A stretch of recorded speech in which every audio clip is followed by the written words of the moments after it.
Hi friends, welcome to my channel Learn English from Professor. Today is another interesting video for you, the Blue Cross. The man who got off the boat at Harwich had a short black beard. There was nothing to show that he had a gun in his coat pocket, and nothing to show that he was one of the cleverest men in Europe. He was Valentine, the chief of the Paris police, and the most famous detective in the world. He was coming from Brussels to London to make the most important arrest of the century. Flambeau was in England, and the police of 3 countries were trying to catch this famous thief. In London there was a big meeting of priests from all over the world, and Valentine was guessing that Flambeau would use this meeting for some criminal plan or other. Flambeau was strong and clever, and he enjoyed a joke. Once, he ran down the Rue de Rivoli with a policeman under one arm. But how was Valentine to find Flambeau? There was one thing to help him. Flambeau could put on other clothes or change the way he looked, but he was a very tall man and could not hide it. Because of this, Valentine was sure that Flambeau was not on the boat. He was also sure that Flambeau did not get on the train going from Harwich to London. Only 6 other people got on during the journey.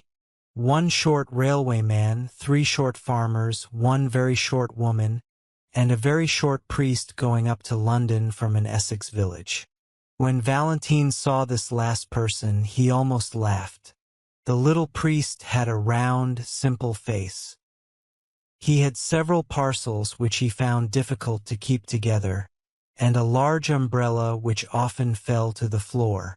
Many priests would be coming to London that day, Valentine thought, coming from their quiet little towns and villages. This one was explaining to everyone that he must be careful because he was carrying something made of real silver with blue stones in one of the parcels. He got off the train at Stratford in East London with all his parcels, and came back for his umbrella. When he did, Valentine warned him not to tell everyone about his silver with blue stones.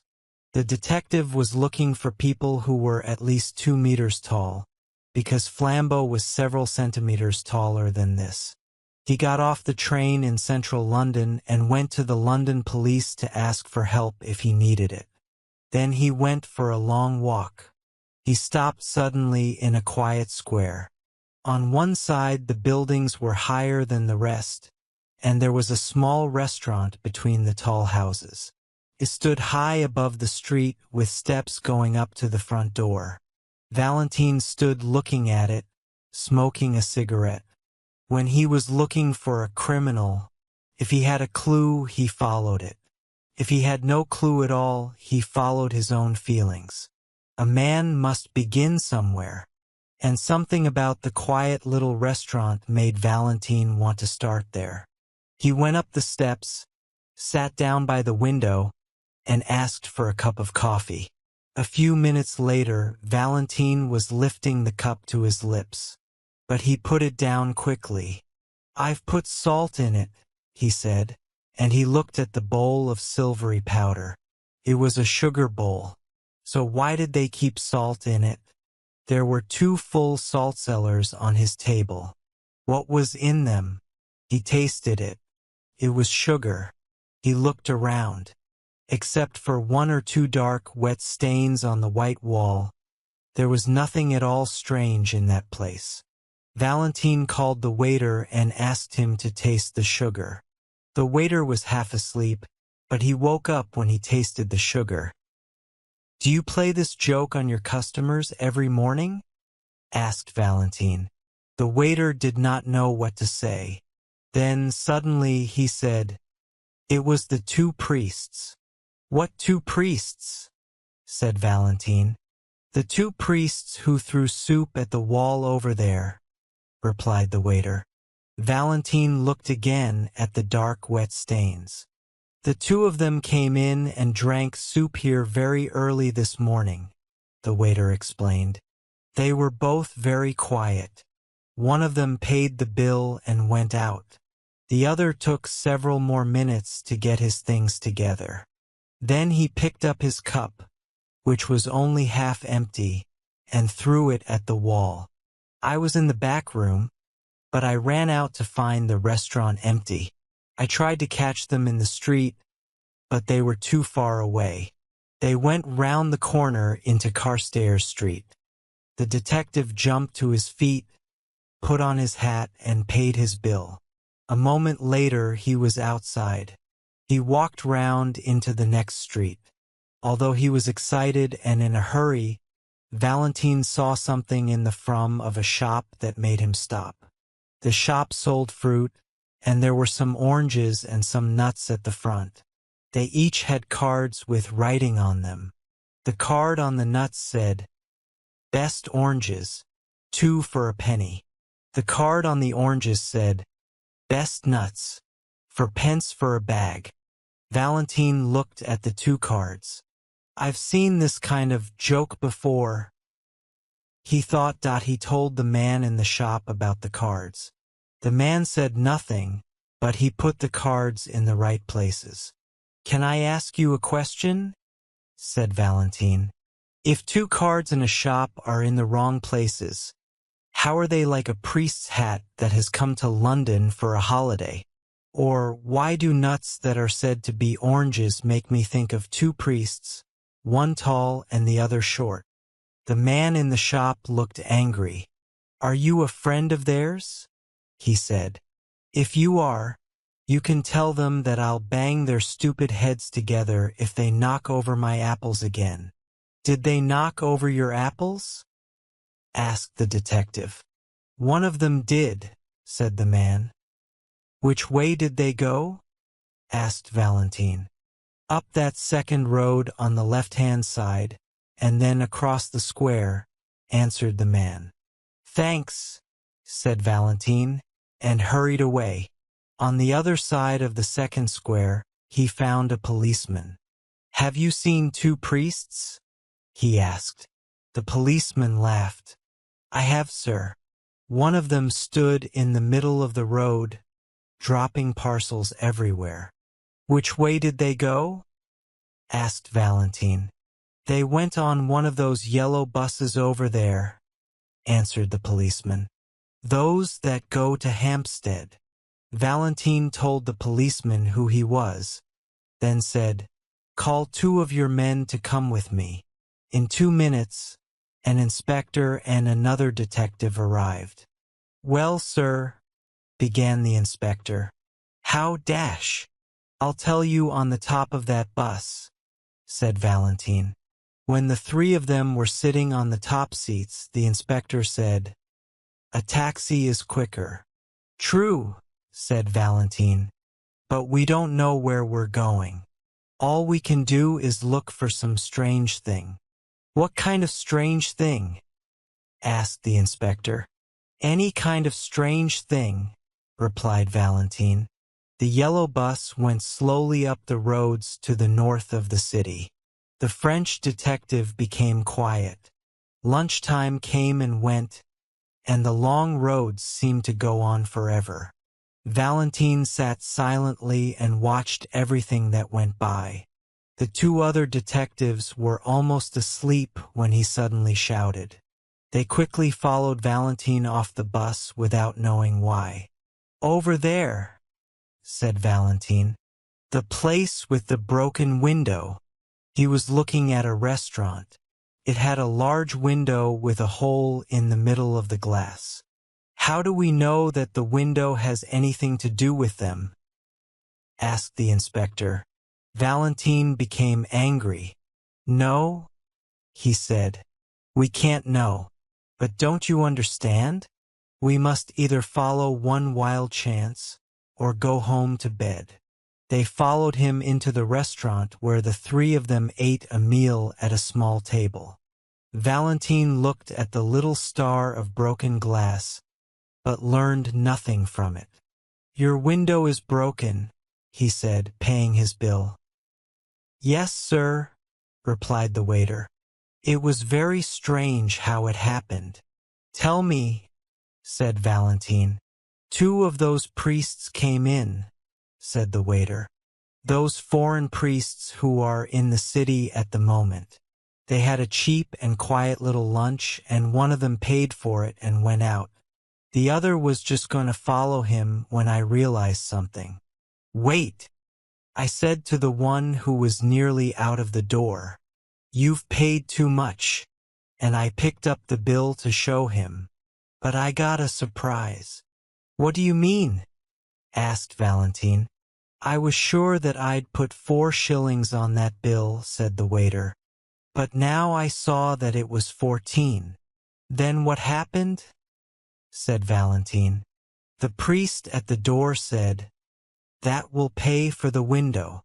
What window? I asked. The one that I'm going to break, he said. And he broke the window with his umbrella. I went after him, but I wasn't quick enough. They went up Bullock Street so fast, I couldn't catch them. Bullock Street, said Valentine, and he ran up that road as quickly as the strange pair that he was following. Their journey took them through dark, narrow streets, and the inspector guessed that they would finally reach some part of Hampstead Heath. Suddenly, Valentine stopped in front of a small, brightly lit sweet shop. After a moment, he went inside and bought some chocolate. He began to ask the shop woman a question, but she spoke first. She saw the inspector behind him and immediately said, If you're the police and you've come about that parcel, I've already sent it off. Parcel, repeated Valentine. I mean the parcel that the priest left, said the woman. Quickly, said Valentine. Tell us what happened. They came in half an hour ago, said the woman. They bought some sweets and then went off towards the heath. Then one ran back into the shop and said, Did I leave a parcel? I looked around but couldn't see one. He said, Never mind. But if you do find it, please send it to this address. He left the address and a shilling for me. But after he went, I looked again and found that there was a parcel, so I posted it. I can't remember the address now, but it was somewhere in Westminster. Is Hampstead Heath near here? Asked Valentine. Straight on for 15 minutes, said the woman. Valentine hurried out and began to run. The others followed him. The street they went through was full of evening shadows. Then they were out on the open heath, and Valentine saw the 2 black shapes that he was looking for. They were a long way away, but Valentine saw that one was smaller than the other, and that the bigger man was over 2 meters tall. He hurried on. As he got closer, he saw something surprising, but something which he had already guessed. The small man was the priest from the Harwich train, the one who had talked about his parcels. Earlier that day, Valentine had discovered that a Father Brown from Essex was bringing a very old silver cross, with valuable blue jewels, to show to some of the foreign priests who were meeting in London. Valentine was sure that if he was able to find out about this, then Flambeau was able to find out too. He was also sure that Flambeau planned to steal the cross. And it was not surprising that Flambeau, looking and talking like a priest, had been able to make the simple little man come to Hampstead Heath. What Valentine could not understand were the strange clues that had brought him there too. Soup on a wall, nuts called oranges, and broken windows. The detectives followed the 2 across the wilder part of the heath, then lost them for a few minutes. When they saw them again, the 2 priests were sitting on a seat having a serious conversation. Valentine and his friends hid behind a tree and listened to them talking. It was then that Valentine began to wonder if he was right. The 2 men on the seat were talking calmly about the ideas of their church. Valentine could almost hear the other 2 detectives laughing at him.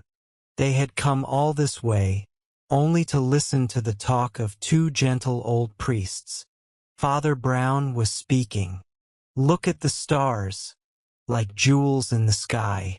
But even in those other worlds, there must be some laws of reason and goodness. Valentine was about to move away, but the words of the tall priest stopped him. Who can understand the mystery of the stars? Then he added calmly, just give me the silver cross, will you? We're all alone here, and I could pull you to pieces easily. The small priest did not move. He continued to look up at the stars. Perhaps he had not understood, or perhaps he was too afraid to move. Yes, said the tall priest, in the same low voice. I am Flambeau. Now, give me that cross. No, replied the other priest. Flambeau suddenly laughed. No, you won't give it to me, you simple little priest, he said, because I already have it in my pocket. The small man looked at him. Are you sure? Flambeau laughed again. Yes, you stupid man. I knew which of your parcels contained the jeweled cross, so I made a careful copy of the parcel. And now you, my friend, have that copy parcel and I have the jewels. It's easily done, Father Brown. Easily done. Father Brown did not look worried. Yes, very easily.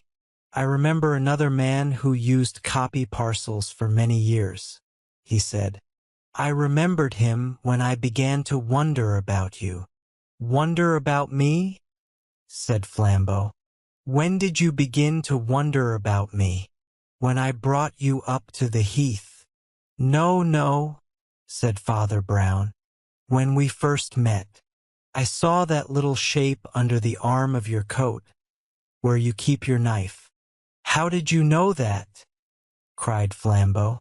When I was a priest in Hartlepool, said Father Brown, there were 3 men who hid their knives in the same way. So I watched you. I saw you change the parcels, and I changed them back. Then I left the right one behind. Left it behind? Repeated Flambeau.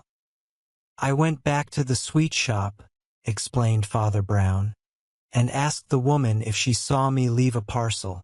Then I gave her an address if it was found. I knew I hadn't left a parcel, but when I went away again, I did leave one. She has posted it to a friend of mine in Westminster. He went on sadly. I learnt that from a man in Hartlepool, too. He did it with handbags which he stole at railway stations, but he's a good man now. People tell priests things, you see. Flambeau pulled a parcel from his pocket and opened it. There was only paper and stones inside it. He jumped up angrily and shouted, I don't believe you. You've got the silver cross on you, and I'm going to take it from you. No, said Father Brown, and he stood up. You won't take it from me. First, because I really haven't got it. And second, because we are not alone. Behind that tree are 2 strong policemen and the cleverest detective alive. How did they come here? I'll tell you. I wasn't sure if you were a thief, so I tried several things. A man usually says if he finds salt in his coffee. If he doesn't, he has a reason for keeping quiet. I changed the salt and sugar and you kept quiet. A man usually says if his bill is too big. If he doesn't, he has a reason for saying nothing. I changed your bill and you paid it. Flambeau did not seem to be able to move. I wanted to be sure the police could follow us, Father Brown went on. At every place we went to, I did something which people would talk about. Only little things. A soup stain on a wall, some apples that were knocked over a broken window. But I saved the cross. How do you know all these things? Cried Flambeau. The shadow of a smile went across the round face of Father Brown.